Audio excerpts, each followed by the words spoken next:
you're right. Things do change. Things change from year to year. I want to talk to you about, starting your agency Mhm. inside of 2020. Like even the journey to decide that, hey, I'm gonna start my own shop, opening that up. What was that process like? Like take me through for somebody who's thinking, hey, I might want to open up an agency, Mhm. and then we'll talk about what it was like to open it in 2020 as well. But I know it's a whole what was that journey like? At what point did you decide one, and then once you decided, what happened next?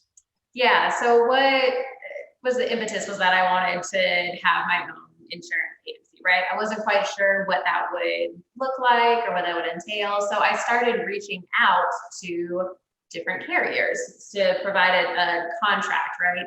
Because just I can opening up New Oak Insurance LLC isn't Right, that big of a deal getting it, registered with the state, whatever, but I gotta have a product to sell. right. So I think the first thing is having those conversations with local representatives that are looking to recruit agents. So you can get a good idea of like who's interested in your area. So I knew that I wanted to be an independent insurance agent. That's just what's always attracted me. There's a lot more options with that. So especially with my commercial background, I like that better. But if you're looking for PNC specifically, there are companies that can offer more support. So Okay. you can even look into like a State Farm appointment, an Allstate appointment. Say I ended up, one of my preferred carriers now is Erie Insurance. I'm very, very blessed to have them as one of my carriers. But then looking out to like in the future, looking at other carriers as well, because I still have to have the product, and each carrier also has different requirements. So if you are looking to open your own independent insurance agency, start looking into those requirements now because Gotcha. it can just completely change. Mhm. How long did it take you, from the time that you decided that, hey, I'm going to start my own firm to it's up and running, So to October I 2020? started looking, lucky me, in February 2020. Okay. Left my job. So then all of a sudden, it's now March 2020. So Yes. my appointment process took much longer because the world was in limbo. Like, Yes. so what I would usually say would be like a 3 to 4 month process took closer to like 6 to 8 because we didn't know what the world was going to look like back in, March. We didn't know what July would look like. We didn't know what October would look like. And at some point we just had to, just go for it. So that's kind of what started the October 2020 start date instead. Nice. And what was it like when you launched? Like, what did you feel? What was there any um was there any hesitancy? Was there any type of fear did you have? Like, what did you feel, when you said, hey, okay, now I'm opening up? So a little bit of fear, of course, because I hadn't, seen anybody really or been able to network like in person. Because again, this was in March to October 2020, very much so like strict quarantine at that point, other than like going to get groceries. So I was doing as much virtual networking as I possibly could at that point. I think I was looking on different meetups. I was going to groups, like talking to anybody that I could talk to.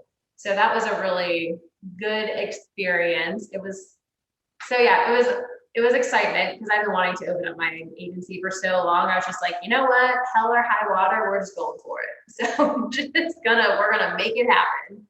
Was kind of the attitude that I took with it. And yeah, if we made it work, and probably harder than it needed to be, but it was like, but we did it.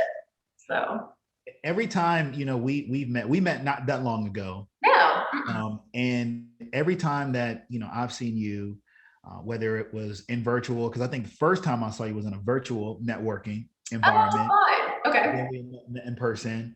And you're always, so positive, you're always smiling, you're always just in a good mood, and I think that really speaks to, the success that you've had, even early in your agency, not early in your career, but early in your agency. What do you think has been what do you think has been the catalyst that's really started to propel you and uh, just keep you, on that successful track, starting in 2020 up until now?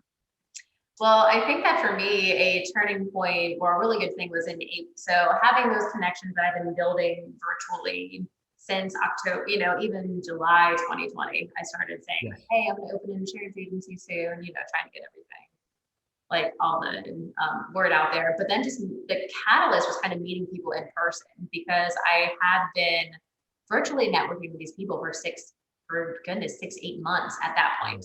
So everybody knew of me, but there's something different that happens when you meet in person with somebody. I can't explain it. I'm not quite sure what it is that has been tremendous for my business, just to be able to get more quotes, get more referrals, like things are opening up. Everybody's also feeling more okay, like we're all getting more hopeful at the same time as well. So I think Right. it's really good, like it's something that I've been already working toward, and then just being able to affirm that in everybody else, I think has been a really good thing. So just keep moving forward. And one of the big things too, so a lot of people when I talk about insurance, we're human, like we mess up or whatever. And I just heard even sorry, in networking in person, like we all have that social awkwardness still. So Right, it's right, right, right. we're like, hey, do I like elbow bump you, or do I Right, like right, shake right. What are your we hand? doing? Like give you a hug, And I just tell everyone it's just the year of grace. We've all had a crazy year. We are all now trying to readjust at the exact same time. Like Right. it's okay. Give yourself grace. So that's what I'm trying to share with everyone. It's the year of grace. Like just Your have a grace. little grace for yourself and everyone. Yes. Absolutely, absolutely. So going forward, with New Oak, Mhm. you've been in the business, 5 years, but New Oak is still a fairly new company. My question is, what keeps you motivated now to continue to build, to keep moving forward? What keeps you engaged? What keeps you energized? Honestly, the big wins that I have. So like I was helping somebody with their personal auto and homeowners insurance, and we were able to save them, which this doesn't happen. It happens like once a month, but a good like $500 a year. So yeah, I know. See, that's the eyebrow raise of Right, right, right. holy smokes, like that is not chump change. So I feed off of those wins and just keep going with it. You just have to keep looking to see who that next person is that I can help save, whether it's $100 or $500. I don't know. There's something really empowering about that I really enjoy, because it's like giving people the best coverage that they possibly can, sometimes even better coverage, but for a lower Yeah. price. And then on a more personal note, like my husband and I, we want to have a growing family. So we got to I got to hustle now. So That's right. That's right. Because yep. they like to eat, when you. Yeah, that's a good thing. So we're gonna. Yeah, we have my wife and I, we have 4 boys, and they get hungry, so gotta hustle, gotta keep the hustle. My gosh, That's plenty of motivation. The children are plenty of motivation. yeah. Right. Yep. Yes. So do you feel like, I always like to ask, life before getting licensed, life after getting licensed? I'll say life before determining that you were going to go into the insurance industry as a career, versus life after determining you were going to go into insurance as a career. Has that changed you in any way? Like, do you feel like that's impacted you as a person? That is a great question. Life before getting licensed versus after getting licensed. Yes, and I think especially in Richmond too, just because everybody knows everybody. So being able to I have to be very cognizant about the advice that I give, and just be very open about if I don't know something, Right. I don't want to give bad advice that then continues to go through. I think that was one of the more things when I was starting off earlier in my career, I just didn't have as many expectations with it. So, like, oh, well, especially as a customer service agent, oh, well, let me just get your agent. I can very much so like hand it to somebody else, but now it's like, oh, that's me. So like, so I think putting in that work, especially earlier in my career, has helped me get to where I am now. I think that's what's going to continue to help, because it's just, I think every touch point that you have with somebody, you don't know who they know and who they continue to know. And especially even in the world of insurance, like it's also not as big of a world. Like usually, so I always say, so if you are also thinking about becoming an insurance agent, make sure that you are nice to your underwriter, because they all know each other.